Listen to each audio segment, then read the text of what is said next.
Digital যুবক যুবতী রাত্রি জাগরণ করে, ইউটিউব ইন্টারনেট ঘাটাঘাটি করিয়া ইমু মেসেঞ্জারে বান্ধবীর সাথে কথা বলে, সারা রাত ইমু মেসেঞ্জারে সেটিং করে। হ্যালো জান, খাইছো ঘুমাইছো কি করো? কয়বার বাথরুমে গেছো? লেখার কোন স্টাইল নাই, যা খুশি তাই লিখতেছে। কথা কয় না? মেয়েটা রাগ করে বলতেছে আমি এখন একটা গল্পের বই পড়তেছি। কি? কয় তোমাকে চাই। ছেলে বলতেছে আমার বাড়িতে একটা উপন্যাস আছে। কি? কয় মিলন হবে কত দিনে? তোর মরণের পরে। কথা কয়? সারা রাত ইউটিউব ইন্টারনেট ঘাটাঘাটি কইরা ইমু মেসেঞ্জারে বান্ধবীর সাথে কথা বলিয়া ফজরের আজান হয় যখন, ওই হাইব্রিড যুবক ঘুমাইতে যায় তখন নামাজও পড়ে না। আছে না নাই? এ যুবক, এই ঘুম ভাঙলে সকাল, না ভাঙলে পরকাল। কথা বলেন ঠিক কিনা? এ যুবক, তোমরাও রাত্রি জাগরণ করো, তবে আল্লাহকে সিজদা দিয়ে না। কেমন করে ঘুমাও তুমি? ওরে সিরাজগঞ্জের যুবক, কেমন করে ঘুমাও তুমি? ফজর করে কাজা, এমন তো হতে পারে ও তোমার জহরে জানাজা। এমন তো হতে পারে ও তোমার জহরে জানাজা। কথা বলে ঠিক কিনা? যুবক রাত্রি জাগরণ করে বান্ধবীর সাথে কথা বলবে, সিজদা দিবা কারে? প্রেম করতে হবে কার সাথে? আরো জোরে বলেন, কার সাথে? দুনিয়ার ধোকায় পাগল হয়ে না। যুবকদেরকে পরে সাইজ করতেছে, ওদেরকে সাইজ করার খুব ইচ্ছা আমার। একটু অপেক্ষা করে, এই নায়ক সাহেবকে কেউ যারা গুলি না করতে পারে, আহত না করতে পারে। কথা বলেন ঠিক কিনা? আমার ভাইয়েরা, যাই হোক মন খারাপ করবেন না, আমি সামনের দিকে যাই। টাকা থাকলে সফল হওয়া যায় না, ক্ষমতা থাকলে সফল হওয়া যায় না, যশকীর্তি থাকলে সফল হওয়া যায় না। সফল হয়েছে তারা, ঈমান এনেছে যারা। قد أفلح المؤمنون, অবশ্যই মুমিনরা সফল, অলরেডি মুমিনরা সফল। সফল হয়েছে তারা, ঈমান এনেছে যারা। ঈমানদাররা দুনিয়াতেও সফল, আখিরাতেও সফল।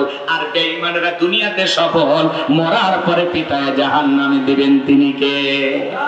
এজন্য কথা কি ক্লিয়ার বোঝা গেল? তাহলে আমি শুধু একটা কথা আপনাদেরকে বলবো, সফল হয়েছে কারা? আপনারা বলবেন ঈমান এনেছে যারা। কথা কি বুঝতে পারছেন? টাকা থাকলে আল্লাহর কাছে দাম নাই, ক্ষমতা থাকলে আল্লাহর কাছে দাম নাই। আল্লাহর কাছে দাম আছে তার, ঈমান আছে যার। চেহারা হোক কালো, হোক ফর্সা, হোক ধনী, হোক গরিব, লম্বা হন, খাটো হন, বেটো হন, চেহারা আঁকা বাঁকা যেমনই হোক না কেন, আপনার ভিতরে ঈমান আছে, আল্লাহর কাছে দাম আছে। আল্লাহর কাছে যদি দামি হতে পারি, এই জীবনে আর কিছু চাওয়ার আছে? তাহলে বলুন, সফল হয়েছে কারা? ঈমান এনেছে যারা। বলেন, সফল হয়েছে কারা?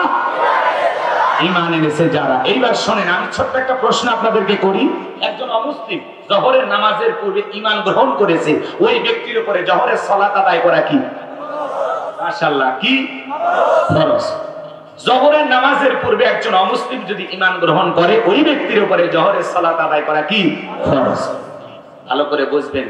আল্লাহ পাক যখন মুমিন বান্দাদের 7টা বৈশিষ্ট্য, 7টা গুণাবলী নিয়ে আলোচনা শুরু করলেন, আমার আল্লাহ তাআলা 1 নাম্বার সালাত দিয়ে শুরু করলেন। কারণ মুমিন জীবনের সবচাইতে গুরুত্বপূর্ণ ইবাদতের নাম হলো সালাত। কথা বলেন ঠিক কি না?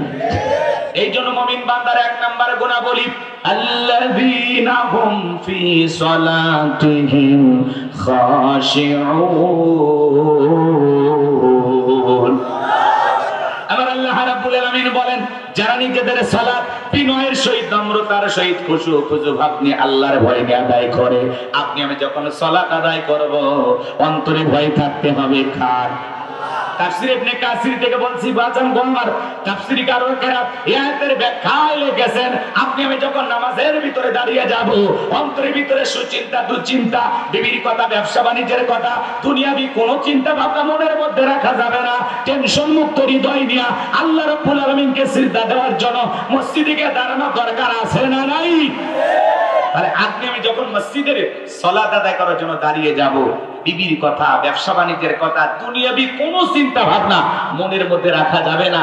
সব চিন্তা ভাবনা মসজিদের বাইরে রেখে একমাত্র আল্লাহর ভয় নিয়ে মসজিদে ঢুকতে হবে। তাহলে আপনি আমি যখন নামাজের মধ্যে দাঁড়ায় যাব, অন্তরে ভয় থাকবে কার? আল্লাহ। এ ভাই, একটা দুইটার স্লোগান দিয়ে এখনই লাফালাফি সমস্যা নেই। শোনেন, কে কি করলো এটা দেখার বিষয় না, আমি আমার গতিতে চলবো, যখন তখন দোয়া করে দেবো। আমাদের আসল কাজ হয়ে গেছে, কথা বোঝেন না? না হয়ে গেছে, কালেকশন হয়নি, ওইটাই তো আসল কাজ। সবই আমাকে খালি বয়ান করে নিলেন, সবই তো করে নিলেন। আচ্ছা যাই, এমনি বলতেছি, কথা ধরা হবে না তো, ধরলে ঝামেলায় পড়ে যাবে। মানে আমি এমনি তাল মারতেছি, আপনি আবার ভাবেন না যে ওইটার জন্য হুজুর করবে না। মানে একটা মাহফিল করা হয় যে কোনো উদ্যোগে, তাই কালেকশন মোটামুটি হয়ে গেলে মাহফিল সফল। আর বক্তা যে বয়ান করবে এটা বোনাস। আমি তো বললামই যে 1.5টা হোক 2টা হোক সেটা পরে কার ইচ্ছা, কিন্তু পরিবেশ দিতে হবে, বোঝেন নাই কথা? জি। আর এদিক খেয়াল করেন, এদিক খেয়াল করেন, অন্তরের ভিতরে ভয় থাকবে কার? ইয়া আইয়ুহাল্লাযীনা আমানু তাকুল্লাহ, হে ঈমানদারগণ আমি আল্লাহকে ভয় করো, হাক্কা তুকাতিহি, ভয় করার মতো ভয় করো। সালাত কিভাবে আদায় করব, বিশ্বনবী কিভাবে আদায় করেছেন? আম্মা জান আয়েশা রাদিয়াল্লাহু তাআলা আনহা বলেন, নবী নামাজের ভিতরে এত লম্বা সময় দাঁড়িয়ে থাকতেন, মাঝে মাঝে আমি তাকায়া দেখতাম বিশ্বনবীর পা মোবারক ফুলে উঠেছে। বলুন সুবহানাল্লাহ। মানে নবীজি কত লম্বা সময় নামাজে দাঁড়িয়ে থাকতেন, তার কারণে পা ফুলে উঠত। 2 মিনিট দাঁড়াতে পা ফলে, আধা ঘন্টা 1 ঘন্টা না, ঘন্টার পর ঘন্টা। কথাকে বোঝা গেল? আমার ভাইয়ের আম্মা জান আয়েশা ডেকে বলেন, নবীজি এত লম্বা সময় ধরে সিজদা দিতেন, মাঝে মাঝে মনে হইতো নবীজি আর কোনোদিন সিজদা থেকে মাথা উঠাবেন না। আম্মা জান আয়েশা ডেকে বলেন, একদিন রাতের বেলায় দেখি নবীজি সিজদা দিয়ে এত কান্না করেছেন, কাঁদতে কাঁদতে বিছানাটা ভিজে গেছে। আমি মনে করলাম পানি পরে ভিজে গেছে, কিন্তু না, আমি তাকায় দেখি বিশ্বনবী সিজদা দিয়ে এত কান্না করেছেন, কাঁদতে কাঁদতে সিজদার জায়গাটা ভিজে গেছে। নবীজি যখন সিজদা থেকে মাথা উঠাইলেন, আম্মা জান আয়েশা ডেকে বলে, নবী এত কান্না কেন করেছেন, কি হয়েছে আপনার? বিশ্বনবী ডেকে বলে, আয়েশা আমি তো আমার জন্য কাঁদি নাই, আমি কাঁদি আমার গুনাহগার উম্মতের জন্য। আল্লাহর কাছে কেঁদে কেঁদে বলি, আল্লাহ আমার গুনাহগার উম্মতের গুনাহগুলো মাফ করে দাও। যেই নবীর জীবনে কোনো গুনাহ নাই, নবীরা জন্মের আগেও মাসুম, জন্মের পরেও মাসুম, সেই নবী দিনের মধ্যে 70 বারেরও বেশি ইস্তেগফার পড়তেন। আপনার আমার গুনাহ মাফের আশায় নবী যদি সিজদা দিয়ে কান্না করতে পারেন, তাহলে আমরা হলাম মূল অপরাধী, মূল আসামি, মূল ভিকটিম। তাহলে বলেন তো বাজান, নিজেদের অপরাধের জন্য সিজদা দিয়ে মালিকের কাছে কান্না করা দরকার আছে না নাই? 5 ওয়াক্ত নামাজ, এইটা তো ডিউটি, এটা তো পড়াই লাগবে, এটা তো বাধ্যতামূলক ওয়ার্ডার। শুধুমাত্র 5 ওয়াক্ত সালাত আদায় করব না, রাত্রি জাগরণ করেও সিজদা দেব কাকে? আমার ভাইয়েরা, রাতের 1টা 2টা 3টার দিকে আরামের বিছানা ত্যাগ কইরা, বিবির ভালোবাসা ত্যাগ কইরা যারা রাত্রি জাগরণ করে আল্লাহকে সিজদা দেয়, আবার আল্লাহ পাক বলেন, ওয়াল্লাযীনা ইয়াবিতুনা লিরাব্বিহিম সুজদাও ওয়া কিয়ামা। আমার আল্লাহ পাক জানিয়ে দিলেন, যারা রাত্রি জাগরণ করে আমি আল্লাহকে সিজদা দেয়, আমি আল্লাহর জন্য দণ্ডায়মান হয়ে যায়। আমার ভাইয়েরা, রাতের 1টা 2টা 3টার দিকে উঠা বিবির ভালোবাসা ত্যাগ করে, আরামের বিছানা ত্যাগ করে, ঠান্ডা পানি দিয়ে ওযু বানায়া নিরালা নিবৃত্তিতে আল্লাহর যে বান্দা যায় নামাজে দাঁড়ায় গেল, এই নামাজ দুনিয়ার কাউকে দেখানোর জন্য নয়, এই নামাজ দুনিয়ার কারো খুশির জন্য নয়, এই নামাজ হলো একমাত্র আল্লাহ তাআলাকে রাজি খুশি করার জন্য। কথা বলেন ঠিক কিনা? তাহাজ্জুদের নামাজে যারা দাঁড়িয়ে যায়, এই নামাজ দুনিয়ার কাউকে দেখানোর জন্য নয়, এই নামাজ হলো একমাত্র কাকে খুশি করার জন্য।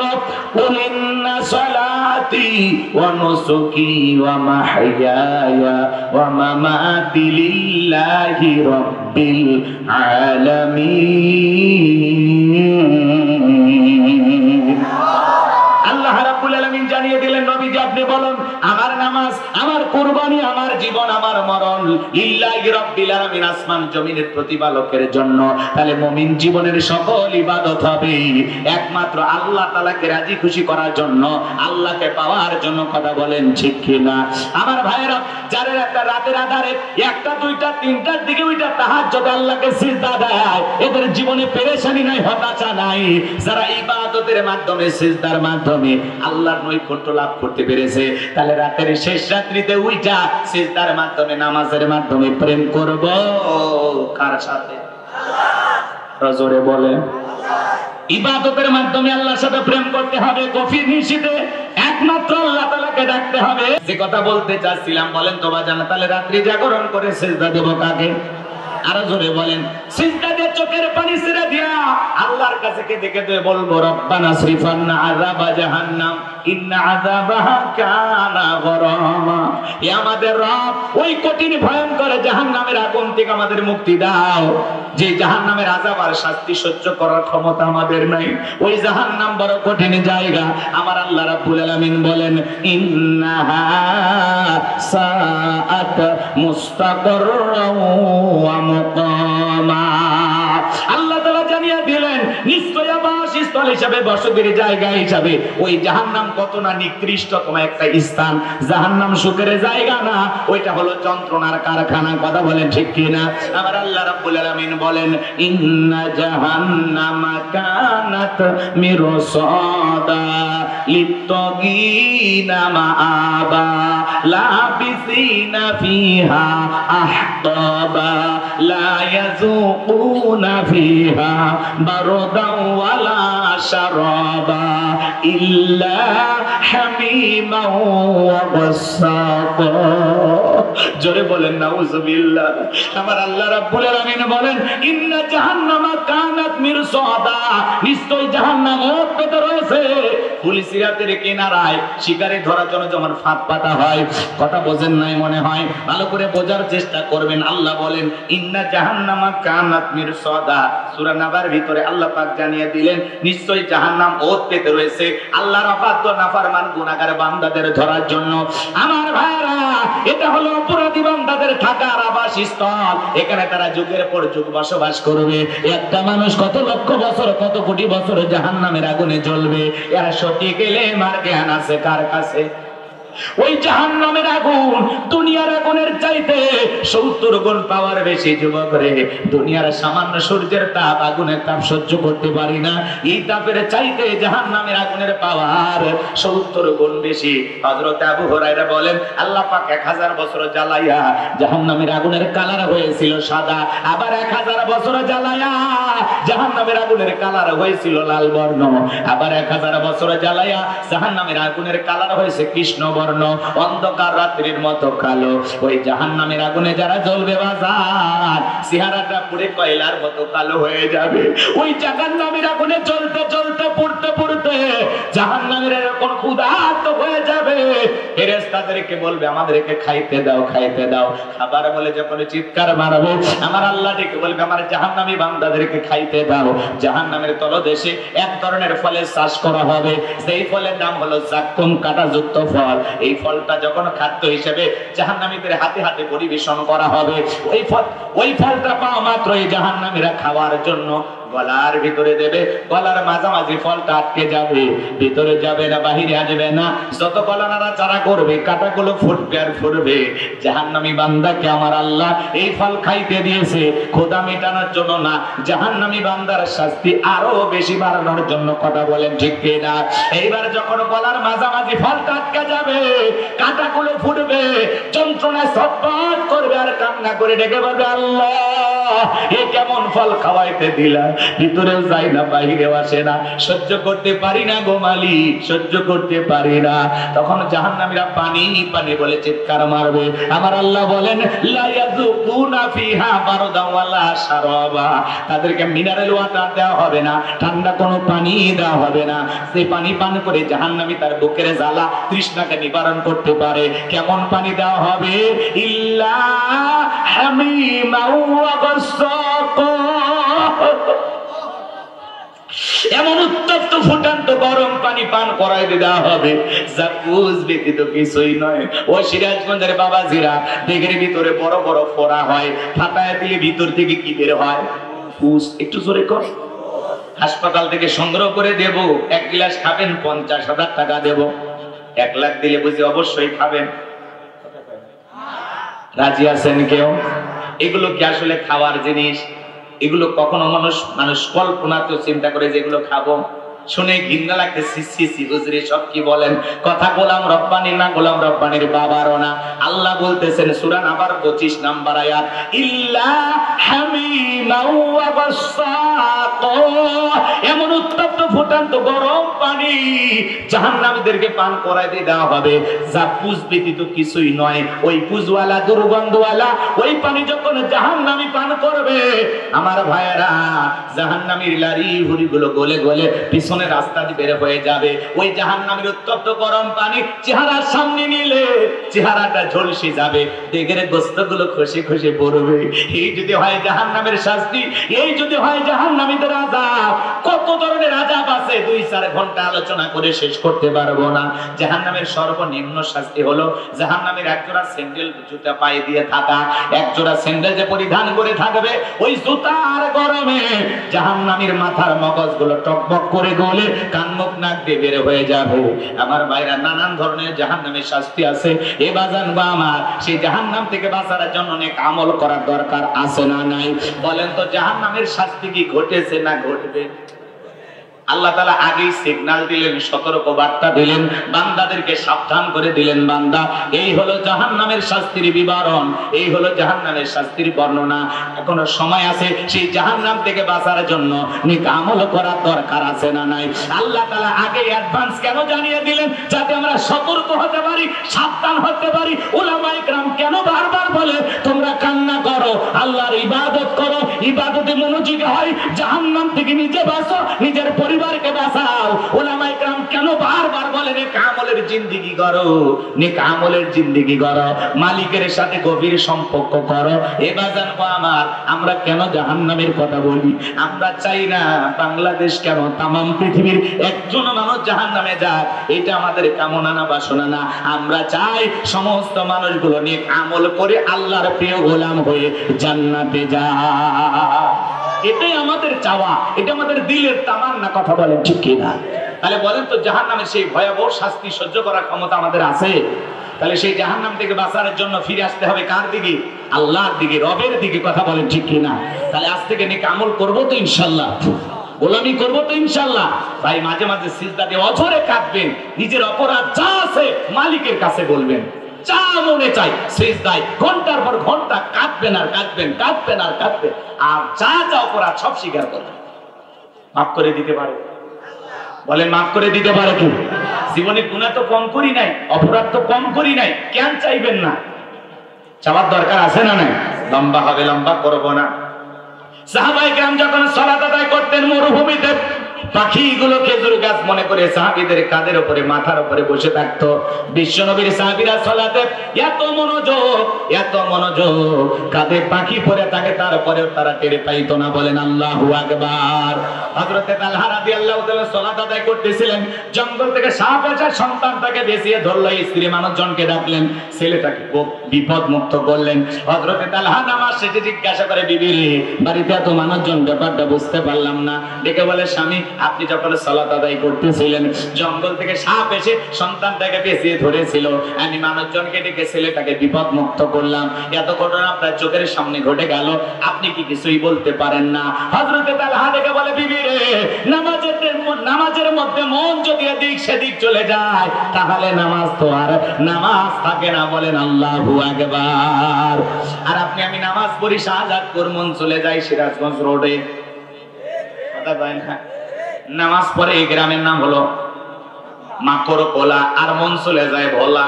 কথা কোন ঠিক কি না ওয়া ইযা কুরিয়াল কুরআনু ফাসতামিউ লাহু ওয়া আনসিতু লাআল্লাকুম তুরহামুন সূরা আরাফ আয়াত নাম্বার 204 আমার আল্লাহ রাব্বুল আলামিন জানায় দিলেন তোমাদের সামনে যখন কোরআন পাঠ করা হয় কোরআনের আলোচনা করা হয় চুপ করে কান লাগে মনোযোগ সহকারে কোরআনের কথাগুলো শ্রবণ করো যারা চুপচাপ কুরআনুল কারীমের কথাগুলো শ্রবণ করবে আমার আল্লাহ রাব্বুল আলামিন আসমান থেকে তাদের উপরে আল্লাহর রহমত বৃষ্টির মতো নাজিল করবেন বলুন সুবহানাল্লাহ এই যে আল্লাহর রহমত নাজিল হইতেছে এই বিশ্বাস আপনার আমার মনের মধ্যে আছে না নাই কোরআনের কথাগুলো শুনলে লাভ না ক্ষতি ফাযাক্কির ফাইন্নাদ যিকরা তানফাউল মুমিনিন। সূরা জারিয়ার 55 নম্বর আয়াত।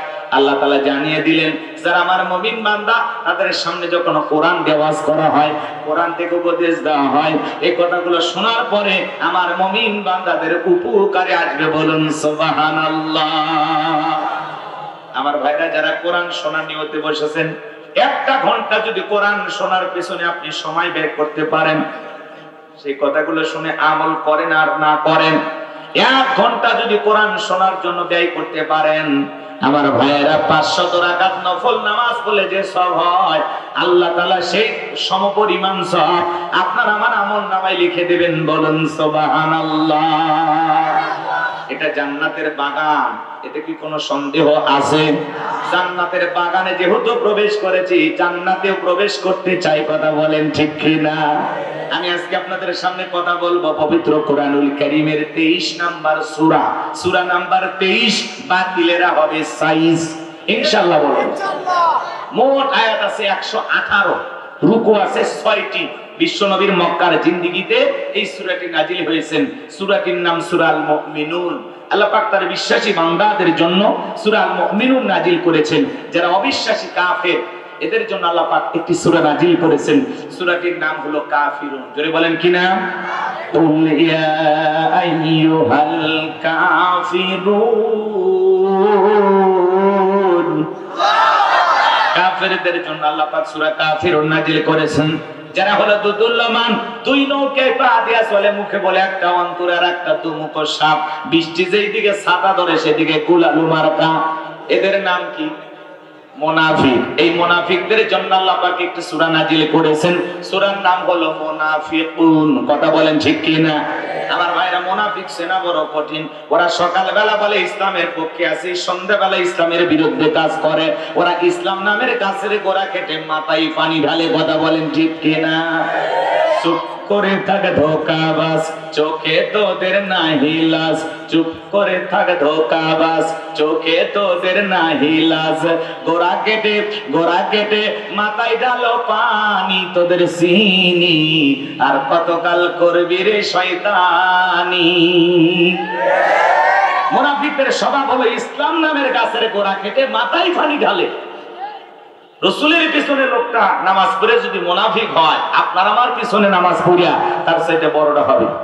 দাড়ি টুপি থাকার পরে মুনাফিক হতে পারে, হজ করার পরে আলহাজ মুনাফিক হতে পারে। কথা বলে ঠিক কি না? মুনাফিক সেনা বড় কঠিন। মুনাফিকেরা ওয়াকাম বদকাম যা করে সব দোষ অন্যের ঘাড়ে চাপায়া দেয়।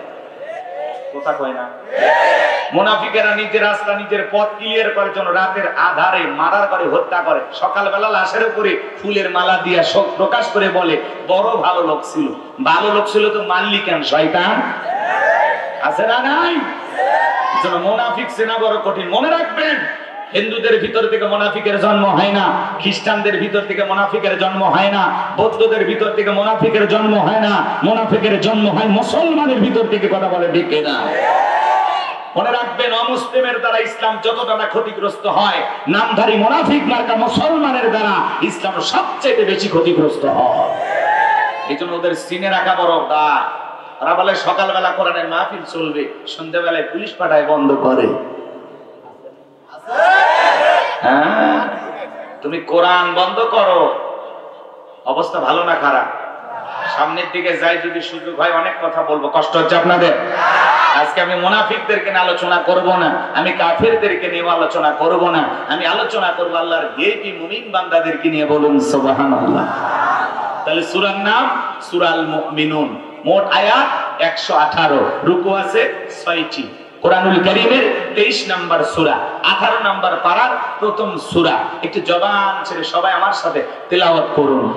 আউযু বিল্লাহি মিনাশ শাইতানির রাজীম। বিসমিল্লাহির রাহমানির রহিম। বিতাড়িত মোর্তাদ শয়তানের কাছ থেকে আল্লাহ পাকের কাছে আশ্রয় প্রার্থনা চাচ্ছি। পরম করুণাময় শিব দয়ালু আল্লাহ তাআলার নামে শুরু করছি। আমরা যে কোনো কাজ শুরু করব কার নামে? আল্লাহর নামে কাজ শুরু করলে বরকত আছে না নাই? যে কোনো কাজের শুরুতে আমরা আল্লাহ তাআলাকে স্মরণ করব। সম্মানিত ভাইরা আমার,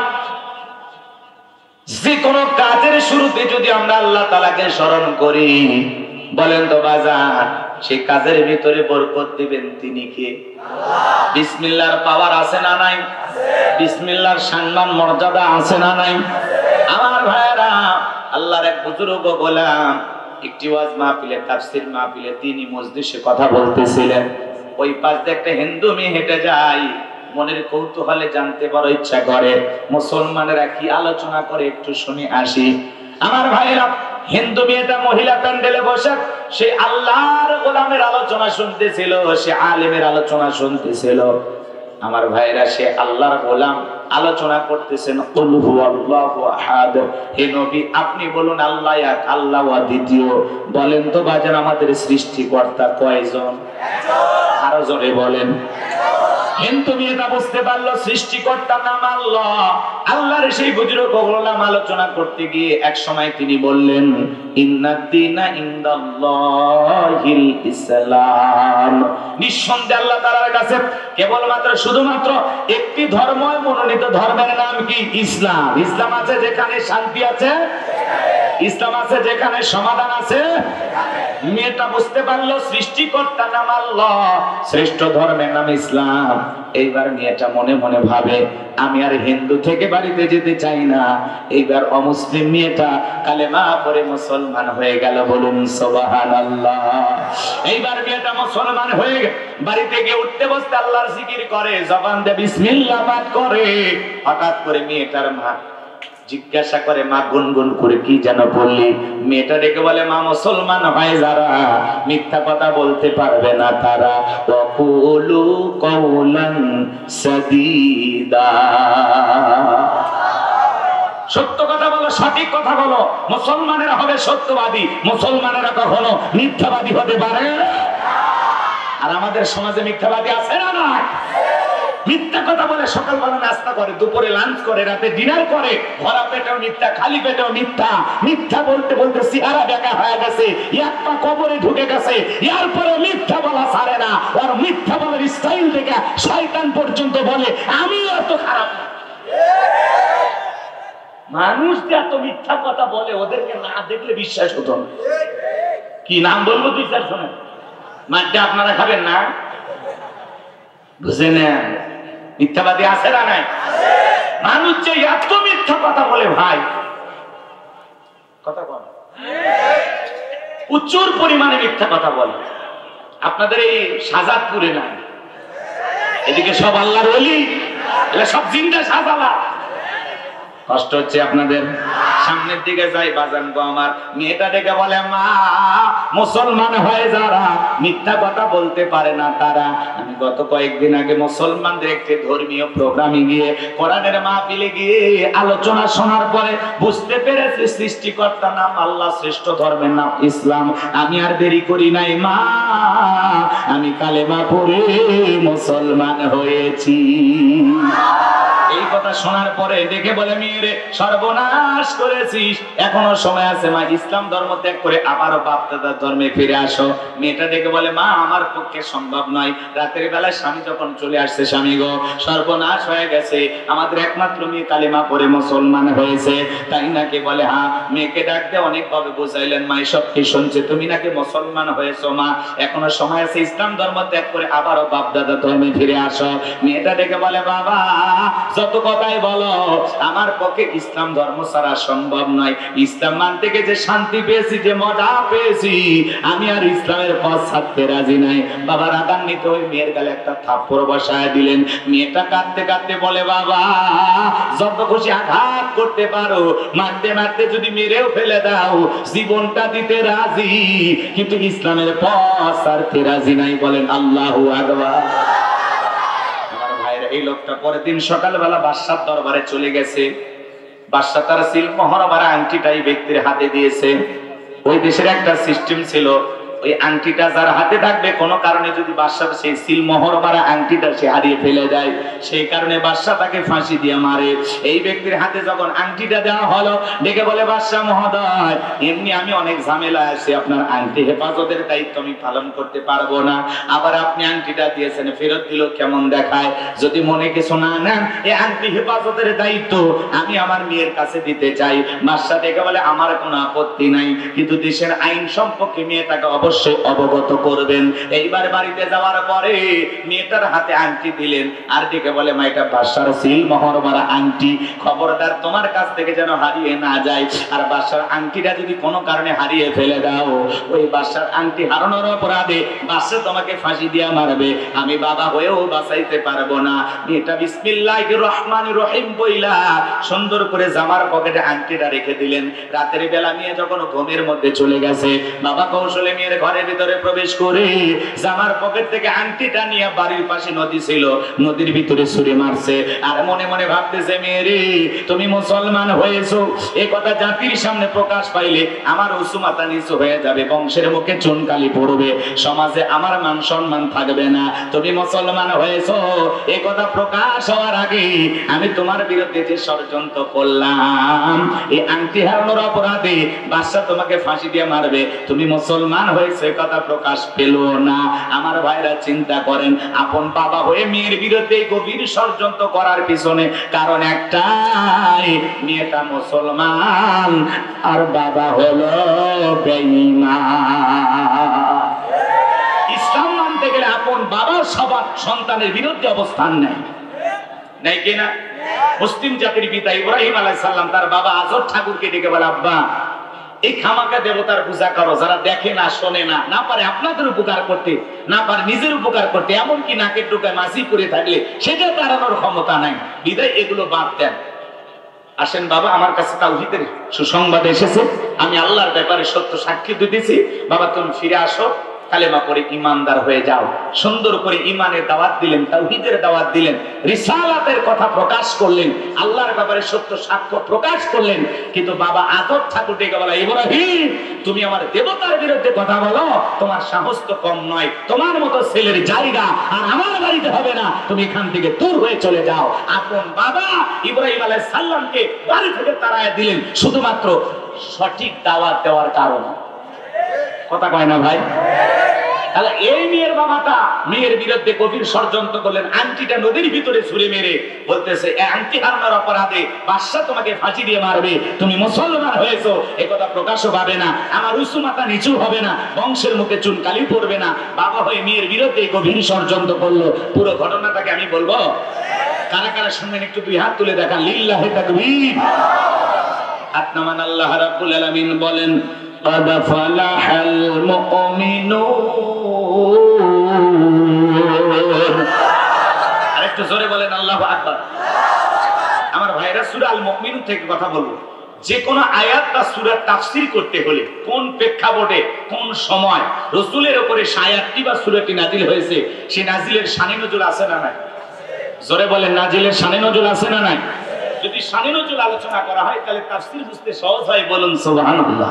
তাহলে সূরা আল মুমিনুন বিশ্বনবীর উপরে কোন প্রেক্ষাপটে কোন সময় নাজিল হয়েছে আমি একটু সংক্ষিপ্তভাবে তুলে ধরবো, আপনাদের কি কষ্ট হবে ভাই? আমার ভাইয়েরা, বিশ্বনবীর প্রিয় সাহাবী হযরত ওমর ফারুক রাদিয়াল্লাহু তাআলা বলেন আমি মৌমাছির বনবন ভনভন আওয়াজ শুনলাম, ডানে তাকায় মৌমাছি নাই, বামে তাকায় মৌমাছি নাই, বিশ্বনবীর চেহারা মোবারকের দিকে তাকায় দেখি নবীজি ফিসফিস করে কি যেন তিলাওয়াত করতেছেন। হযরত ওমর ফারুক ডেকে বলেন আমার বোঝার বাকি রইল না, আসমান থেকে নবীজির উপরে কোরআনুল কারীম নাজিল হচ্ছে আর বিশ্বনবী কোরআনুল কারীম রিসিভ করতে ব্যস্ত, বলুন সুবহানাল্লাহ। তাহলে মৌমাছির বন বন ভন ভন আওয়াজ হলে কোরআনুল কারীম নাজিল হয়, দপ্তরি ছুটির ঘন্টায় বাড়ি মারে টন টন আওয়াজ হলে কোরআনুল কারীম নাজিল হয়। নবীজি যখন ঘোড়ার উপরে থাকতেন ওই সময় যদি কোরআনুল কারীম নাজিল হইতো, ওহির ভারে ঘোড়ার পা গুলো বালুর ভিতরে ডুবে যেত, বলেন আল্লাহু আকবার। তাহলে কুরআনুল কারীমের একটা আলাদা ওয়েট, আলাদা একটা ওজন আছে না নাই? নবীজি যখন উটের উপরে থাকতেন ওই সময় যদি কুরআনুল কারীম নাজিল হইতো, ওহির ভারে উটের মাথা জমিনের সঙ্গে লেগে যেত। আমার ভাইয়ের এক সাহাবী রানের উপরে মাথা রেখে নবীজি আরাম ফরমাচ্ছেন, ওই সময় যখন কুরআনুল কারীম নাজিল হলো, সাহাবী দেখে বলেন আমার কাছে মনে হয় আমার রানটা ফেটে যাবে, আমার কাছে মনে হয় পাহাড় আমার রানের উপরে চেপে ধরা হয়েছে। তাহলে কুরআনুল কারীমের একটা আলাদা ওয়েট, আলাদা একটা ওজন আছে না নাই? জীবনের প্রথম ওহী রিসিভ করতে গিয়ে নবীজির শরীর মোবারকে জ্বর পর্যন্ত এসেছিল। ইমদাদি লাইব্রেরি ছাপায়া 200-300 টাকার বিনিময়ে মুসলমানের ঘরে ঘরে কোরআন পৌঁছায়া দিয়েছে। এই কোরআনের সম্মান মর্যাদা কত আমরা কপাল পোড়া মুসলমান অনেকে আজও বুঝলাম না। কথা বলেন ঠিক কি না? কোরআন বুঝতে হলে সন্তানদেরকে মাদ্রাসায় পড়ানোর দরকার আছে না নাই? একটু গভীর মনোযোগ দিয়ে শুনবেন বাজান। আমি সামনের দিকে যাই, লম্বা হবে, লম্বা করব না। হযরত ওমর ফারুক থেকে বলেন নবীজির কুরআনুল কারীম রিসিভ করা শেষ হয়ে গেল। বিশ্ব নবী সাহাবায়ে কেরামদের দিকে মুখ ঘুরায় ডেকে বলেন আমার সাহাবীরা, এই মাত্র আসমান থেকে জিবরাইল এসে আমার উপরে সূরা আল মুমিনুনের 10টি আয়াত কারিমা নাজিল করে জানায় দিলেন নবী গো, এই 10টি আয়াতের ভিতরে আমার আল্লাহ পাক মুমিন বান্দাদের জন্য 7টা বৈশিষ্ট্য নিয়ে 7টা গুণাবলী নিয়ে আলোচনা করেছেন। কোন মুমিন যদি এই 7টা গুণে গুণান্বিত হতে পারে, 7টা গুণ দিয়ে তার জীবনটাকে সাজাইতে পারেন, আমার আল্লাহ রাব্বুল আলামিন বলেন উলাইকা হুমুল ওয়ারিসুন আল্লাযীনা ইয়ারিসুনাল ফিরদাউস হুম ফিহা খালিদুন। আমার আল্লাহ রাব্বুল আলামিন বলেন তারাই উত্তরাধিকারী হবেন জান্নাতুল ফিরদাউসের, সেখানে তারা চিরকাল বসবাস করবেন। আমার আল্লাহ কোনদিন তাদেরকে জান্নাত থেকে বের করে দেবেন না। চিৎকার মেরে বলুন সুবহানাল্লাহ। আপনার আমার টার্গেট জান্নাত না জাহান্নাম? কারা কারা জান্নাতে যেতে চান দুইটা হাত তুলে আমার আল্লাহকে একবার দেখান। আল্লাহ আমাদের সবাইকে জান্নাতুল ফিরদাউসের মেহমান হিসেবে কবুল করুন, জোরে বলুন আমিন। আল্লাহ আমাদের সবাইকে জান্নাত হিসেবে কবুল করুন, জোরে বলুন আমিন। আরো একবার বলেন আমিন। এবার 7টা আঙ্গুল দেখান, বলেন তো কয়টা গুণাবলী? আরো জোরে বলেন কয়টি? এই 7টা বৈশিষ্ট্য বা 7টা গুণাবলী যদি অর্জন করতে পারেন, জান্নাতুল ফিরদাউসের উত্তরাধিকারী বা ওয়ারিশ বানায়া দিবেন তিনি কে? আরো জোরে বলেন কে? হাত নামান, হাত নামান। আমার ভাইয়েরা, বাবা মারা গেলে ওয়ারিশ সূত্রে সন্তান যেরকম বাবার সম্পত্তির ভাগ পায়, কোন মুমিন যদি এই 7টা বৈশিষ্ট্য নিয়ে 7টা গুণাবলী নিয়ে আমল করে জিন্দেগিকে পরিবর্তন করতে পারে, তার নামে জান্নাতুল ফিরদাউসের ভিতরে জায়গা বরাদ্দ থাকবে, বলুন সুবহানাল্লাহ। তাহলে কি সেই 7টা গুণাবলী একটু জানার দরকার আছে না নাই? আমি কি বলবো? কষ্ট হবে না তো ইনশাআল্লাহ? এই 7টা গুণাবলী শেষ হবে না যতক্ষণ মুনাজাত হবে না ততক্ষণ, ইনশাআল্লাহ। যতক্ষণ হয় হোক, একটু ধৈর্য নিয়ে বসেন আমার ভাইয়েরা। আল্লাহ রাব্বুল আলামিন বলেন, বিশ্বনবী তখন সাহাবায়ে কেরামদেরকে জানিয়ে দিলেন, আমার আল্লাহ কত সুন্দর করে বলেন ক্বাদ ফালাহাল মুমিনুন। আমার আল্লাহ বলেন অবশ্যই মুমিনেরা সফল, অলরেডি মুমিনেরা সফল হয়েছে তারা ঈমান এনেছে যারা। আল্লাহু আকবার। সফল হয়েছে কারা? ঈমান এনেছে যারা। আমরা মনে করি কারো ক্ষমতা থাকলে সফল, কারো টাকা থাকলে সফল, কেউ ব্যবসায়িক দিক দিয়ে সফল, যারা সেলিব্রিটি আছে এরা বুঝি সফল। কথা কয় না, বোঝেন নাই মনে হয়? রাগ করতেছেন? আচ্ছা বলেন তো, পৃথিবীর এখন বর্তমানে সবচাইতে ক্ষমতাধর ব্যক্তির নাম কি? জো বাইডেন, আমেরিকার প্রেসিডেন্ট। কথা বোঝেন? এ হলো পৃথিবীর সবচেয়ে বড় ক্ষমতাধর ব্যক্তি। যতই ক্ষমতা থাক, আপনাদের এলাকায় একটা বাজার আছে, তালগাছি বাজার। মনে করেন এই বাজারে আল্লাহর একজন বান্দা সবজি বিক্রিতা করে, সবজি বিক্রেতা। আল্লাহর গোলাম আজান দেওয়ার পরে যদি মাথাটা নত করে আল্লাহকে মসজিদে সিজদা দেয়, বলেন তো বাজান, পৃথিবীর বড় নেতা জো বাইডেন এসে ওই তালগাছির সবজি বিক্রেতার দাম আল্লাহর কাছে কম না বেশি? তার মানে এই কথা তারা কি বুঝলেন? ঈমান আছে যার, আল্লাহর কাছে দাম আছে তার। ঈমান নাই, আল্লাহর কাছে তার 4 পয়সার দাম নাই। কথা বলেন ঠিক কিনা? ওই বেঈমানেরা ক্ষমতার দিক দিয়া মাতবারি করে, অহংকার করে দুনিয়াতে ওদের পাওয়ার দেখাইতে পারে, মরণের পরে সবগুলোকে পিটায় জাহান্নামে দিবেন কি? জোরে বলেন কে? এই যে পৃথিবী কাঁপানো আরো লিডার আছে, পুতিন, উত্তর কোরিয়ার প্রেসিডেন্ট কিং জং কাটিং মারা মাল দেখেন, ভারতের দাদা, এরা যত বড় ক্ষমতাধর হোক না কেন, বাংলাদেশের একজন রিক্সা চালক, ভ্যান চালক, লোকটা যদি ইমানদার হয়, আজান দেওয়ার পরে মাথা নত করে আল্লাহকে যদি সিজদা দেয়, এই পৃথিবী কাঁপানো বড় বড় লিডারদের চাইতে ওই রিক্সা চালক, ভ্যান চালক, ইমানদারের দাম আল্লাহর কাছে কম না বেশি? তার মানে কি বুঝলেন? ঈমান আছে যার, আল্লাহর কাছে দাম আছে তার। কথা বলেন ঠিক কিনা আমার ভাইয়েরা? এজন্য সংক্ষিপ্ত কথা আপনাদের উদ্দেশ্যে বলে দিয়ে যায়, পৃথিবীতে টাকা থাকলে সফল হওয়া যায় না। পৃথিবীর সবচেয়ে বড় বড় ধনী আছে, এই যে আগে শুনলেন না বিল গেটস, টাকার মালিকের অভাব নাই বাজান গো আমার। এরপরে তাদের দাম কত, জীবনে কিন্তু সুখ নাই। কথা বইয়ের সাথে কি হয়ে গেল? ডিভোর্স হয়ে গেল। পৃথিবীর সেরা ধনী,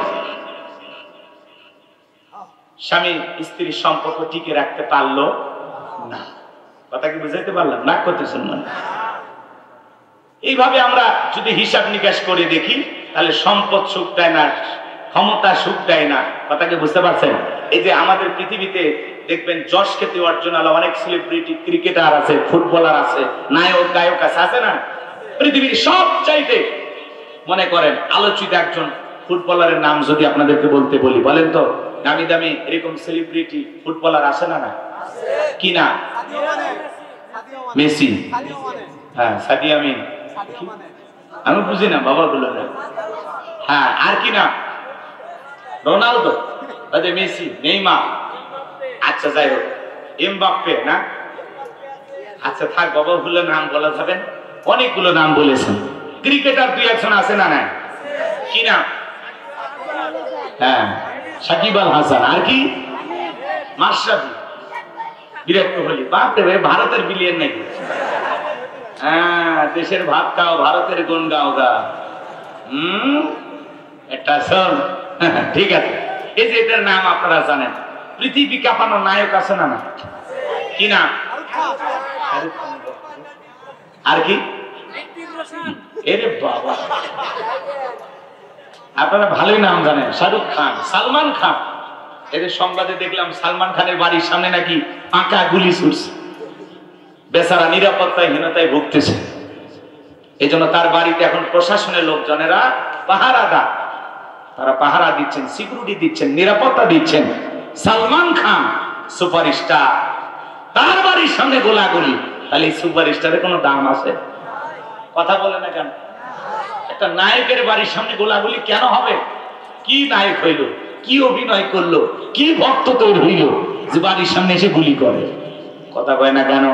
এরা আমাদের মডেল হতে পারে না, এরা আমাদের আদর্শ হতে পারে না। কথা বলেন ঠিক কিনা? কিসের সালমান খান, কিসের শাহরুখ খান, যারা লাফালাফি করে, নাচানাচি করে, তাদের সিনেমার মাধ্যমে বিভিন্ন বিষয় তুলে ধরে, এগুলো কোনোদিন আপনার আমার মডেল হতে পারে না। শাকিব খান আপনার আমার মডেল হতে পারে না। ইমানদারদের মডেল হবে একমাত্র বিশ্বনবী মুহাম্মদ রাসূলুল্লাহ সাল্লাল্লাহু আলাইহি সাল্লাম। কথা বলেন ঠিক কিনা? নায়কের স্টাইলে চুল কাটা যাবে না, বিশ্বনবীর সুন্নতি স্টাইলে চুল কাটতে হবে। কথা বলেন ঠিক কিনা? আল্লাহ তাআলা বলেন, লাকাদ কানা লাকুম ফি রাসূলিল্লাহি উসওয়াতুন হাসানা, তোমাদের জন্য উত্তম আদর্শ রয়েছে রাসূলের জীবনের ভিতরে। কথা বলে ঠিক কিনা? তাহলে আমাদের মডেল, আমাদের আদর্শকে মুহাম্মদ রাসূলুল্লাহ সাল্লাল্লাহু আলাইহি ওয়াসাল্লাম। কথা বলে ঠিক কিনা? এমন আদর্শ নেতা 63 বছরের জিন্দেগিতে একটি মিথ্যা কথা বলেননি, এমন বিশ্ব রেকর্ড পৃথিবীর কোন মানুষের আছে? তিনি হলেন নেতা, তিনি হলেন পয়গম্বর। কথা বলেন ঠিক কিনা? আর এগুলো মডেল বাড়ির সামনে এসে গুলি মারতেছে। সালমান খান এখন ভয় আছে, মুম্বাই পুলিশ যায় তার বাড়ি পাহারা। আলহামদুলিল্লাহি লাকুরামিল্লাযী খালাকাল ইনসানা ওয়া কাররামা ওয়া আল্লামাহু মিনাল বায়ানি মা লাম ইয়ালাম। ফাসুবহানাল্লাযী লা ইহসা ইমতিনানুহু বিল লিসানি ওয়ালা বিল কলাম। نشهد أن لا إله إلا الله وحده لا شريك له الذي أرسله بالحق بشيرا ونذيرا وداعيا إلى الله بإذنه وسراجا وقمارا منيرا. فقد قال الله تعالى في كلامه مجيد وفي فرقانه الحميد সকলে জবান ছেড়ে মুহাব্বতে আওয়াজ দিয়ে পড়ুন আউযু বিল্লাহি মিনাশ শাইতানির রাজীম বিসমিল্লাহির রাহমানির রাহিম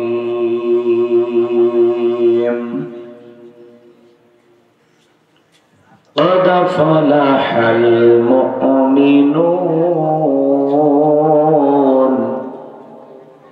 الذين هم في صلاتهم خاشعون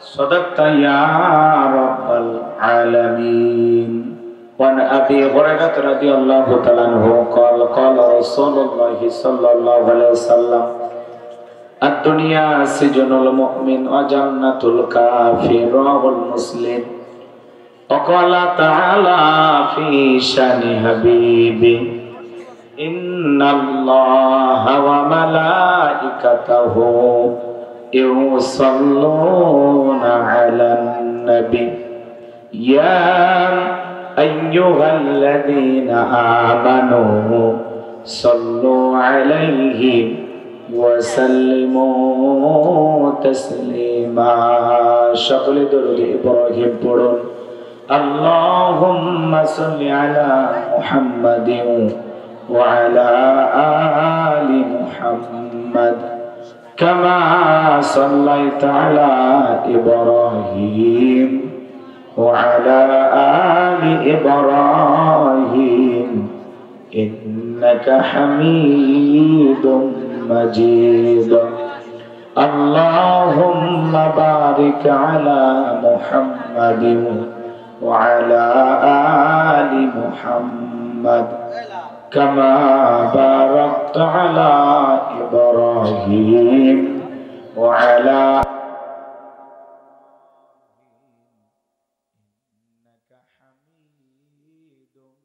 مجيد মুসলিম মোরা ঘুমিয়ে পড়েছি বিবেকে ঝলসে তালা রক্ত মদের হয়েছে শিথিল পাপে অন্তর কালা আসছে পথে আধার নেমে তাই বলে কি রইবি থেমে বাড়ে বাড়ে জ্বালবে বাতি হয়তো বাতি জ্বলবে না তাই বলে তো ভীরুর মতো বসে থাকলে চলবে না মুসলিম আমি সংগ্রামী আমি চিররণবীর আল্লাহকে ছাড়া কাউকে মানি না নারাই তাকবীর মুসলিম জাগে কারবালাতে কঠিন শপথ পরে সেই মুসলিম চির উত্তম তাই তো একত্রে শপথ নিলাম আল্লাহ রাজ গড়ব এবার চির শান্তি সুখের নীর আল্লাহকে ছাড়া কাউকে করি না ভয় নারাই তাকবীর কইরে খালেদ কইরে ওমর এসেছে নতুন বদর কইরে খালেদ কইরে ওমর এসেছে নতুন বদর কোথারে দেখবি জয়ী তরুণ মুজাহিদ আবারও কি গাইতে হবে ঘুম ভাঙানো গীত আবারও কি গাইতে হবে ঘুম ভাঙানো গীত লা ইলাহা ইল্লাল্লাহ জোরে জোরে লা ইলাহা ইল্লাল্লাহ জোরে লা ফুলের বুকে থাকলে মধু ভ্রমর যেমন আসে কোরআনের জ্ঞান থাকলে বুকে সবাই ভালোবাসে লা ইলাহা ইল্লাল্লাহ জোরে লা ইল্লাল্লাহ জোরে লা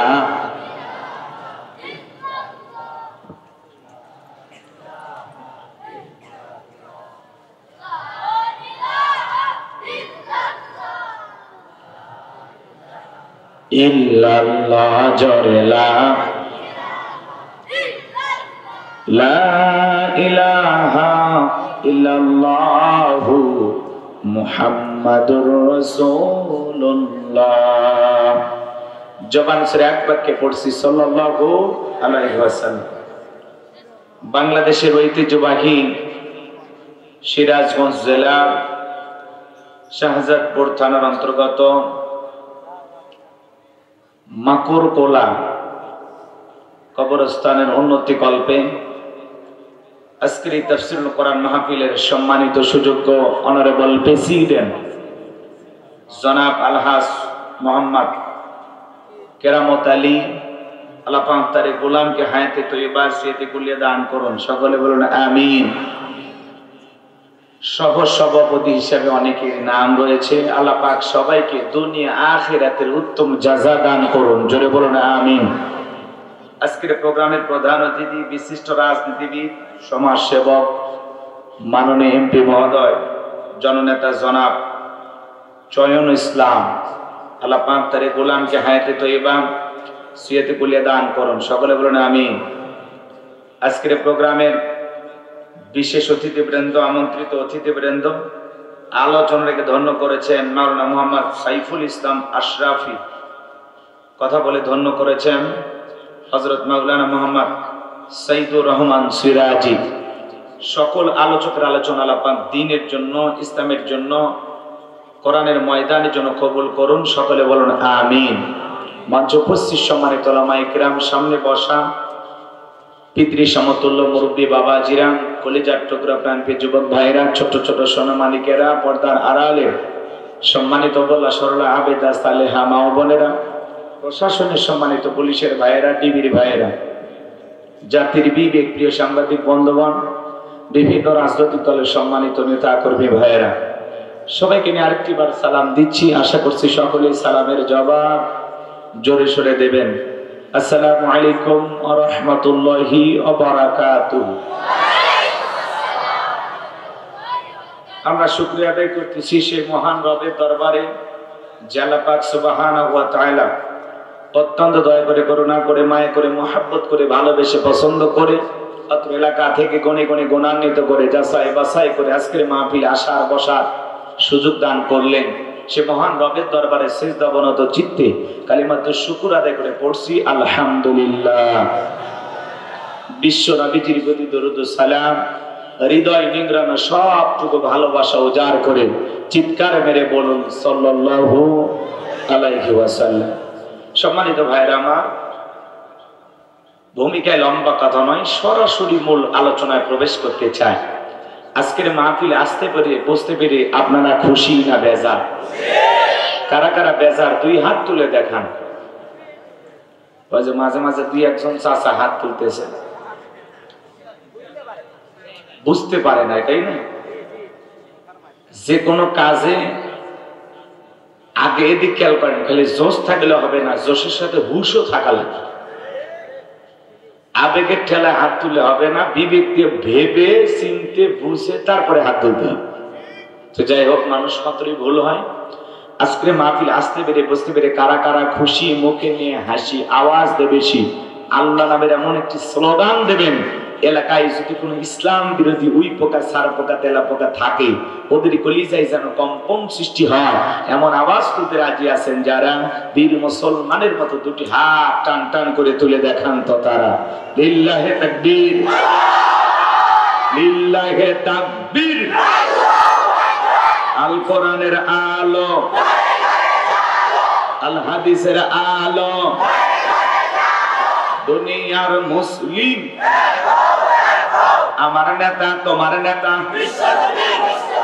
আমার নেতা তোমার নেতা লিল্লাহে তাকবীর আল কোরআনের আলো আল হাদিসের আলো দুর্নীতির আলো। অনেকে ঝোঁকে তালে বলে ফেলেছেন দুর্নীতির আলো ঘরে ঘরে জ্বালে। বাংলাদেশে দুর্নীতি দমন কমিশন আছে না নাই? এরপরে দুর্নীতি কমেছে নাকি ডিজিটাল কায়দায় বেরিয়ে চলেছে? দিন যত করাচ্ছে দুর্নীতির পাল্লা তত ভারী হচ্ছে, কথা বলেন ঠিক কিনা? আমরা চাই আমাদের প্রিয় মাতৃভূমি বাংলাদেশ দুর্নীতি মুক্ত আল্লাহ কবুল করুন, চিলা করুন আমিন। আমরা চাই আমাদের বাংলাদেশ মাদক মুক্ত আল্লাহ কবুল করুন, চিলা করুন আমিন। আমরা চাই আমাদের বাংলাদেশ যৌতুক মুক্ত আল্লাহ কবুল করুন, চিলা করুন আমিন। সম্মানিত ভাইরা, আমার ভূমিকা লম্বা কথা নয়, সরাসরি মূল আলোচনায় প্রবেশ করতে চাই। তারপরে দুইটি কথা না বললেই নয়। আমরা যত জায়গায় করণের কথা বলতে যাই বলে হুজুর সাবধানে আলোচনা করবেন, ভুলে যাবেন না এলাকা কার। ওদের কথার সাইশুরে মনে হয় এলাকা ওদের বাবা। কিছু জায়গায় আলোচনা করতে গেলে বলে হুজুর বাদ যা করবেন করবেন, খবরদার রাজনীতির কোনো আলোচনা করবেন না। আছে না নাই? আপনারাই বলেন তো আমার বাড়ি কোন জেলা? গাইবান্ধা। গরিব এলাকায় বাড়ি দেখে আমার জেলার নামটা নিতে আপনাদের কষ্ট হচ্ছে। একটু জোরে বলেন না আমার বাড়ি কোথায়? আমি আসছি কোন জেলায়? সিরাজগঞ্জ। বিশ্বাস করেন আমি গাইবান্ধা থেকে সিরাজগঞ্জে এসেছি শুধুমাত্র কোরআনের কথা বলার আশায়, এছাড়া আমার আর অন্য কোনো উদ্দেশ্য নাই। আর গাইবান্ধা থেকে সিরাজগঞ্জে এসে রাজনীতি করে আমার কোনো লাভ আছে? আগামী নির্বাচনে এলাকার মহিলা মেম্বার পদে দাঁড়ানোর কোনো চান্স আছে? তাহলে আমি কেন এখানে রাজনীতি করব? যদি করাই লাগে নিজের জেলা গাইবান্ধাই করবো, কথা বলেন ঠিক কিনা? এই জন্য আপনার টেনশন মুক্ত থাকবেন। আমি আপনাদের কথার সাথে একমত। আমি বাংলাদেশের রাজনৈতিক কোন দলের বক্তা না, আমি রাজনৈতিক কোনো বক্তব্য দেব না। I will not say any political word because I am not a leader of any political party. কারণ এখানে সব দলের লোক আছে, আছে না নাই? এখানে বসে আছেন আওয়ামী লীগ, বিএনপি, জাতীয় বাড়ি, জামাত ইসলাম, জাসদ, বাসদ, চরমানে, আরশুদ, আমলিকে, ফুরফুরে, হাটহাজার, ওলামা, নিজামাত, তাবলীগ, পাবলিক, ওলামা লীগ, গণতন্ত্র, গণফোরাম, সুসমাজ, বেদল, ফাদারা, এলজিবি, মিডিয়াম, নাগরিক শক্তি, পিপলস সোসাইটি, 4 দল, 14 দল, 8 দল, 19 দল, 20 দল, ইসলাম, বিএনপি, বাংলাদেশ কংগ্রেস যে পর্যন্তই থাক। আবার ভিপি নুরির আছে গণ অধিকার পরিষদ, তৈমুর চাচা খুলেছিল তৃণমূল বিএনপি, চাচার হাতে মূলে ধরায় দিয়েছে। চাচা মনে করে ফুলি এক চান্সে দেশের প্রধানমন্ত্রী হয়ে যাবে, অতই সহজ। কথা কন না কেন? ওই চাচারও 2-4 জন ভক্ত থাকতে পারে, কথা বলেন ঠিক কিনা? এত দলীয় লোক যেখানে আমি কি পোকা দলীয় আলোচনা করব? এই দিক থেকে যদি একটা দল লোক গুতা মারে, ওই দিক থেকে আরেকটা দল লোক থানায় টেলিফোন করে, আমি হুজুরের অবস্থা ভালো না খারাপ? অতএব আজকের না পিলে বাংলাদেশের রাজনীতি নিয়ে কোন আলোচনা করা হবে? বলেন, বাংলাদেশের রাজনীতি নিয়ে কোন আলোচনা করা হবে না। তবে হ্যাঁ, আমি যদি কোন রাজনৈতিক বক্তব্য দেই, এই পৃথিবীর শ্রেষ্ঠ রাজনীতিবিদ, শ্রেষ্ঠ রাষ্ট্রনায়ক, শ্রেষ্ঠ রাষ্ট্রপতি, শ্রেষ্ঠ সেনাপতি, শ্রেষ্ঠ বৈজ্ঞানিক, শ্রেষ্ঠ দার্শনিক, শ্রেষ্ঠ বাবা, শ্রেষ্ঠ নানা, শ্রেষ্ঠ স্বামী, শ্রেষ্ঠ আদর্শ, শ্রেষ্ঠ মহামানব রাহমাতুল লিল আলামিনের মদিনার আদর্শের রাজনীতির কথা বলবো। আমি যদি কোন রাজনৈতিক বক্তব্য দেই, খলিফাতুল মুসলিমিন, আমিরুল মুমিনিন হযরত ওমর ফারুকের আদর্শের রাজনীতির কথা বলবো। সেই ওমর ফারুক আল্লাহর জমিনে আল্লাহর আইনকে প্রতিষ্ঠিত করতে গিয়ে নিজের কলিজার টুকরা ছেলেকে পর্যন্ত ছাড় দেয় নাই, কথা বলেন ঠিক কিনা? সেই মদিনাওয়ালার আদর্শের রাজনীতির কথা শোনার পর আপনার যেন আবার চুলকানি আরম্ভ না হয়। কারণ কোরআন হাদিসের হক কথা সবার পেটে হজম হয়। আপনারাই বলেন তো, সুদ করে সামনে যদি সুদের বিষয় নিয়ে আলোচনা করা হয়, ও কি সিরাজগঞ্জের শহর থেকে মিষ্টি নিয়ে এসে বলবে হুজুর হা করেন একটু মিষ্টি খান, নাকি বলবে এই হুজুর এসে সুদের ওয়াজ কইরা আমার সুদের ব্যবসায় লাল বাতি জ্বালাইছে, কথা বলেন ঠিক কিনা? যারা ঘুষ খায়, দুর্নীতি করে, হারাম খায়, ভুড়ি বানাইছে 26 মাসের গর্ভবতী, ওদের সামনে ঘুষের আলোচনা করলে খুশি না বেজা? যারা বেনামাজি নামাজ নাসার খাইয়া পইরে আল্লাহ সিজদা দেয় না, ওদের সামনে নামাজের ওয়াজ করলে খুশি না বেজা?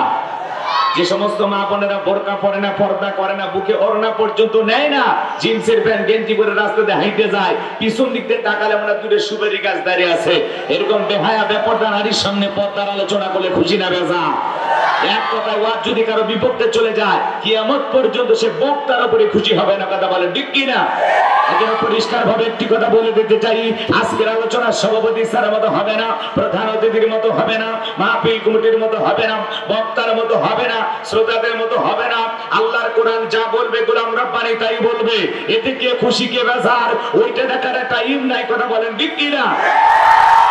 যুগে যুগে নবী রাসূলেরা দাওয়াতি কাজ করেছেন, তাদের দাওয়াতি কাজেও কাফের বেঈমানরা বাধার প্রাচীর তৈরি করে দিয়েছিলেন। এরপরে আল্লাহর পয়গম্বরেরা শত বাধার প্রাচীরকে ভেঙে আল্লাহর জমিনে আল্লাহর পথে মানুষকে দাওয়াত দিয়েছেন। কথা বলেন ঠিক কি না? আপনার আমার প্রিয় নবী কালেমার দাওয়াত দিতে গিয়ে করোনার প্রসার করতে গিয়ে মার খেয়েছেন, রক্ত জড়িয়েছেন, কান্দার মোবারক শহীদ হয়ে গেছেন, লোহার টুপি মাথার ভিতরে ঢুকে গেছেন। সাহাবা ইকরাম দ্বীনকে প্রতিষ্ঠিত করতে গিয়ে মার খেয়েছেন, রক্ত জড়িয়েছেন, জীবন দিয়েছেন। ও বাংলার মুসলমান, 1971 সালে এদেশের মাটির জন্য, এদেশের স্বাধীনতার জন্য আপনার আমার পূর্বপুরুষেরা যদি রক্ত দিতে পারেন, জীবন দিতে পারেন, প্রয়োজন যদি হয় আল্লাহর জমিনে আল্লাহর দ্বীনকে প্রতিষ্ঠিত করতে গিয়ে, কোরআনের সমাজ কায়েম করতে গিয়ে নবীদের মতো সাহাবায়ে কেরামদের মতো বুকের তাজা রক্ত দিতে হয়, কারা কারা দিতে রাজি? তুই হাত তুলে আল্লাহকে দেখা।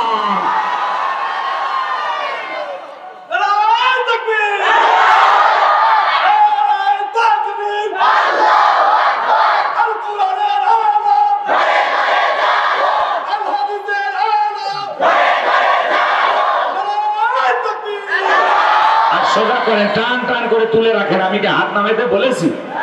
মাঝে মাঝে হাত দেখা করে তুলেছেন। দুই হাত সোজা করার শক্তি নাই। আপনি পুরুষ মানুষ, দুটিম ভিটামিন ক্যালসিয়াম মাঝে মাঝে কিনে খাবেন, একেবারে দুর্বল হলে চলতে পারবেন না। আর সোজা করেন, সোজা করেন। আমার আল্লাহ রাব্বুল আলামিন বলেন, ইন্নাল্লাহা আশতারা মিনাল মুমিনিনা আনফুসাহুম ওয়া আমওয়ালাহুম বিআন্না লাহুমুল জান্নাহ। সূরা তাওবার 111 নম্বর আয়াতে আল্লাহ পাক জানিয়ে দিলেন, নিশ্চয়ই মুমিন বান্দাদের জান মাল আমি আল্লাহ ক্রয় করে নিয়েছি, বিনিময়ে দেব জান্নাত। বলুন সুবহানাল্লাহ। আরে বলেন তো বাজান, আপনার আমার জীবনের মালিক কে? এই সিরাজগঞ্জের যুবকেরা ভালো করে বলো তো, এই জীবনের মালিক কে? প্রেম করবার প্রেমিকাকে পার্কে নিয়ে যা ডায়লগ দিবা, এ জীবন তোমার, তুমি শুধু আমার। ওরে হাইব্রিড যুবক, এই জীবনের মালিক কে? আপনার আমার সম্পদের মালিক কে? আল্লাহ দেয়া জীবন, আল্লাহ দেয়া সম্পদ আল্লাহর পথে খরচ করতে রাজি আছেন তো মুসলমান? রাজি আছেন তো ইনশাআল্লাহ? রাজি আছেন তো ইনশাআল্লাহ? বাম হাত নামান, শুধু ডান হাত তুলে রাখেন, শুধু ডান হাত। আল্লাহ রাব্বুল আলামিন বলেন, ইল্লা সাহাবাল ইয়ামিন ফি জান্নাতিন ইয়াতাসাআলুন। আমার আল্লাহ বলেন, ডানপন্থী যারা জান্নাতের বাগানে থাকবে তারা, ডানপন্থী যারা আল্লাহর প্রিয় হতে পারবে তারা। বলুন আল্লাহু আকবার। কোনো কথা হবে না। কিছুক্ষণ আগেই বলেন, হুজুর জীবন দিতে রাজি, রক্ত দিতে রাজি। আপাতত জীবন রক্তর দুইটার কোনোটাই দেয়া লাগবে না। ডান হাতটা পকেটের ভিতর ঢুকে দিয়া যে যা পারেন, যতটুকু পারেন, জীবনের শেষ ঠিকানা কবরস্থানের উন্নতি করবে মাহফিল। সবাই প্রাণ ভরে দান করবেন। সোজা ডান হাত পকেটে দেন, আমিও দিচ্ছি। নিজের পকেটে হাত দেন, অন্য কারো পকেটে হাত দিয়ে পকেট মারি বলে মারি খেন না।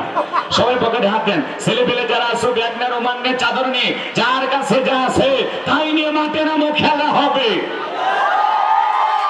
ছেলেবেলে যারা আছো স্বেচ্ছাসেবক, ব্যাগ নিয়ে তাড়াতাড়ি মাঠে নামো, তাড়াতাড়ি মাঠে নামো। সবাই দেন, আমিও দিলাম, আপনারাও দেন। আল্লাহ সবাইকে দান করে তাওফিক দান করেন। জোরে বলুন আমিন। আরো জোরে বলুন আমিন। সবাই পকেটে হাত দেন, সবাই পকেটে হাত দেন। 10, 20, 50, 200, 100, 500, 2000, 5000, 10,000, 1 লাখ, 2 লাখ, যে যা পারেন আল্লাহর রাস্তায় পকেটে হাত দিয়ে প্রাণ ভরে টাকা দান করেন। খবরদার কেউ যেন আবার বিড়ি নিয়ে দিন না।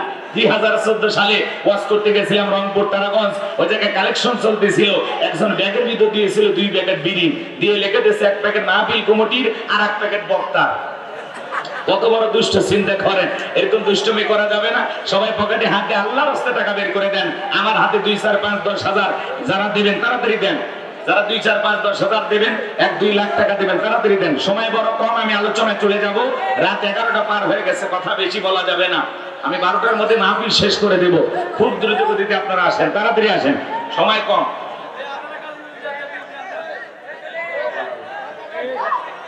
বলে দিচ্ছি ছেলে পেলে বড় যেগুলো বড় মহিলা প্যান্ডেল আছে, মা প্যান্ডেল আছে। মা বোন যারা বসে আছেন, মা আপনারা প্রাণ ভরে দান করবেন। আমি জানি সিরাজগঞ্জের মা বোনের হাতের রান্না যেমন ভালো, মনটা তার চাইতে বেশি ভালো। আল্লাহ মা বোনদেরকে বেশি করে দান করা তৌফিক দান করেন, জেনে বলেন আমিন। সবাই একটু প্রাণ ভরে দান করেন, সবাই দান আসেন। ভাই আমার হাতে 2, 4, 5, 10 হাজার দেওয়ার মতো কেউ নাই, তাড়াতাড়ি দেন, তাড়াতাড়ি দেন, আলোচনায় চলে যাও।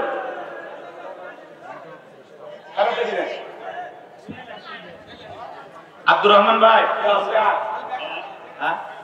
এত বড় ভাই আমার, সবাই একটু প্রাণ ভরে দান করে। ভাই মনে 6 কেজি আগে দিয়ে দিচ্ছে না, দেখেন হুজুরা খালি নেই না দেও, মারহাবা খান। এই যে মাওলানা আল্লাহর গোলাম আব্দুর রহমান সাহেব, আপনারা জানেন যে আপনাদের পাশে মাদ্রাসা, সে মাদ্রাসার মুহাতামিম, 2টা মাদ্রাসার মুহাতামিম, ডবল মুহাতামিম, আল্লাহর বান্দা 6 কেজি আগে দিয়ে দিচ্ছে, মারহাবা খান। আল্লাহ প্রিয় ভাইয়ের হায়াত বাড়া দেন, জিন্দেগির গুনাহগুলো মাফ করে দেন, তার মনের বাসনাগুলো পূরণ করে দেন, তার সন্তানদেরকে আল্লাহ পাক জামানার বড় আলেম হিসেবে কবুল করেন, জোরে বলেন আমিন। আপনার বড় ভাই 150 গাড়ি দিচ্ছে, আরো যাবো, আরো ধনী হোক। 150 গাড়ি কি কম মনে করছেন? বিশাল ব্যাপার, তো 1.5 লাখ পার হয়ে যাবে। 200 দিবি না, না না থাক, জোর করা যাবে না, থাক, কষ্ট দিও না। 150 গাড়ি দিয়েছে, আরো 50 গাড়ি চাই, এটা কথা।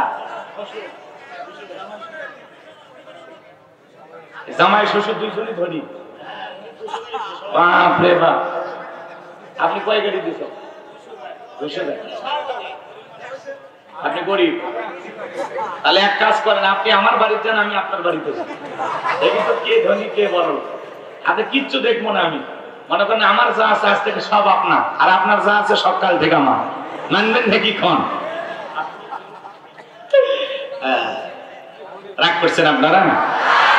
না ঠিকই আছে, আল্লাহ ধন দিয়েছে, তারপরে গরিবী হালত, মানে পছন্দ করে সাদা মাটা জীবন যাপন, নিরহংকার একজন মানুষ, কথা বলে ঠিক কি না? এটাই জীবন, এটাই জীবন। কিসের অহংকার? আল্লাহ দিয়েছে সম্পদ, আল্লাহ রাস্তায় খরচ করতেছে। 200 গাড়ি মানে কি 2 লাখ পা আরো দেবে ভাই। প্রত্যেক বছর মাহফিল হলে 200 হিসাব করেন কত লাগে।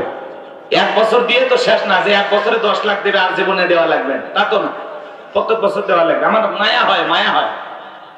হ্যাঁ, উনি 200 বিল করবি না? না থাক, বড় ভাইয়ের উপর জুলুম করা হবে না। আর বলছি তো, আর কি চাবো, অ্যাঙ্গেলে তো চাইতেছি আমি। আর আপনি 50, আরো 50 দেন, আপনি সবার উপরে থাকেন, সভাপতি না কেরামত আলী, আপনি সবার উপর। আজকের মাহফিলের সভাপতি জনাব আলহাজ মোহাম্মদ কেরামত আলী সাহেব, নাম কেরামত আলী, কথার মধ্যে নেই জোরাত আলী, যাই না একেবারে খালি। 200 গাড়ি দিয়েছে, আরো 50 গাড়ি দাবি করতেছি নাকি? খান আল্লাহ কবুল করেন, জোরে বলেন আমিন। আল্লাহ তার হায়াত বাড়া দেন, দিলটা নরম করে দেন, জোরে বলেন আমিন। আর পাশে বসে আছেন হাজি সাহেব,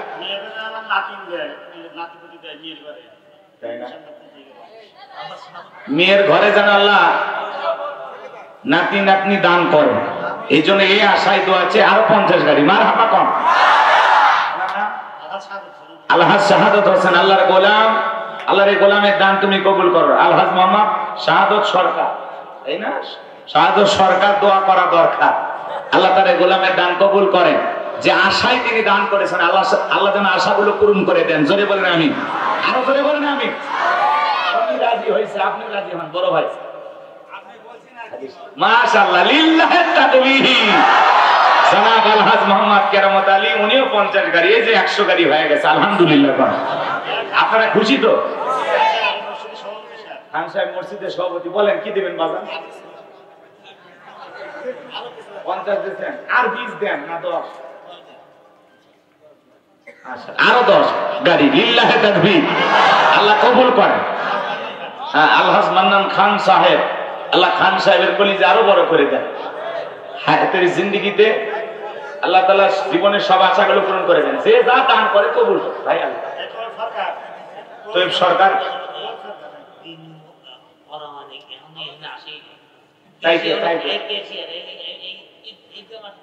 ঈদগাহ মাঠের কেশিয়ার দিন সরকার, কবরস্থানে কেশিয়ার দিন সরকার,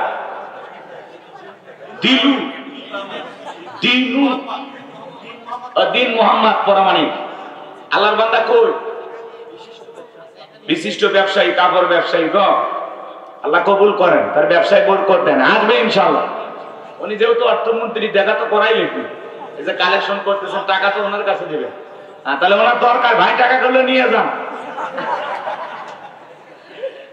হ্যাঁ দিন মোহাম্মদ ভাই কই তাড়াতাড়ি আসেন সময় কম চলেন আমরা আলোচনায় চলে যাই ছেলে পেলে যারা ব্যাগ নিয়ে রোমান নিয়ে গেছে ভাই টাকা পাইছেন মহিলাদের টাকা পাইছেন যা হয়েছে আলহামদুলিল্লাহ এখন যে যা লিখে আপনার লিখে নিতে থাকে দান গোপনে করলেও কবুল হয় প্রকাশ্যে করলেও কবুল হয় কথা বলে ঠিক কিনা আমি জানি সিরাজগঞ্জ আর পাবনার মানুষ প্রচুর পরিমাণে দান করে আল্লাহ তাদের আরো বেশি করে দান করে তৌফিক দান করেন জোরে বলুন আমিন আর দিন মোহাম্মদ ভাই আশেপাশে থাকলে তাড়াতাড়ি চলে আসেন আর আপনার 30 সেকেন্ড একটু জিকির করেন লা ইলাহা ইল্লাল্লাহ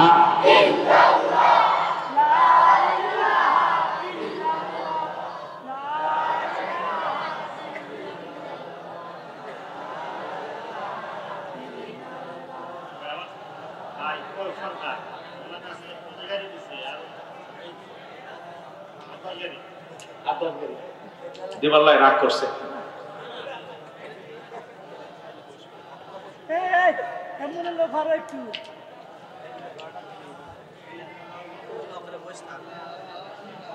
লা ইলাহা ইল্লাল্লাহু মুহাম্মাদুর রাসূলুল্লাহ সাল্লাল্লাহু আলাইহি ওয়াসাল্লাম সম্মানিত ভাইরা কোনো ভূমিকা দেয়া যাবে না এখন ডাইরেক্ট আমি আলোচনায় চলে যাই হ্যাঁ মেলা রাত মানে কি আমি আমার দোষ আমি দাওয়াত নেওয়ার সময় বারবার বলি 10টায় দেবেন 12টায় শেষ কিন্তু অনেক জায়গায় পরিস্থিতিতে আমরা কষ্ট করা লাগে এই আর কি কত না না ঘন্টাখানিক দিলে হবে মানে আমি নিয়োগ করছিলাম 12টায় ছাড়বো এখন বলি 11:30 বাজে 12:30 পর্যন্ত আপাতত ঘন্টাখানিক সময় পড়েন বুঝি না আমার কথা শোনেন আমার তো 1.5 ঘন্টা চলেই গেছে ওটা তো আর ফেরত পাবো না পাবো কি আধা ঘন্টা বোনাস দিলাম আপনারা আগে 12:30 পর্যন্ত এই পরিবেশে যদি বসে থাকেন তাহলে বোনাস টাইম যেটা আপনারা চাচ্ছেন আমি চেষ্টা করবো ইনশাআল্লাহ কিন্তু আপনারা থেকে আগে ধৈর্যের পরিচয় দেন লিখেছেন তাফসিরুল কোরআন মাহফিল আলোচনা তাফসীর ভিত্তিক হবে কোনো ঘটনা কিচ্ছা কাহিনী এগুলো বলবো না আমার অত সময়ও নেই কারণ যত কথা পেছাবো তত কথা বাড়বে আর কথা বাড়ানো যায় লম্বা সময় থাকে 1 ঘন্টার সময় আছে শর্টকাট কিছু মেসেজ দিয়ে দেবো বাড়িতে নিয়ে যাবেন ইনশাআল্লাহ যত দ্রুত শেষ করা যায় কথা বুঝেন নাই 12:30 পর্যন্ত আজকের মাহফিলে কারা কারা ধৈর্য নিয়ে বসে থাকবেন না তারা হাত যারা 12:30 পর্যন্ত বা 1টা পর্যন্ত সময় দেওয়ার এরকম নিয়ত আছে 2 হাত তুলে বলেন ইনশাআল্লাহ আর একটু জোরে বলেন ইনশাআল্লাহ আচ্ছা বলেন তো আপনাদের উদ্দেশ্য কি কোরআন শোনা না বলেন কি শুনতে আসছেন তাহলে কোরআন থেকে কথা হবে আপনি বুঝলেও শুনবেন না বুঝলেও শুনবেন ওটা ভাষা করবেন না কোরআনের কথাগুলো শুনলে আপনার আমার লাভ কথা কয় না বলেন কোরআনের কথা শুনলে লাভ না লস লাভটা কি আমার আল্লাহ জানায় দিলেন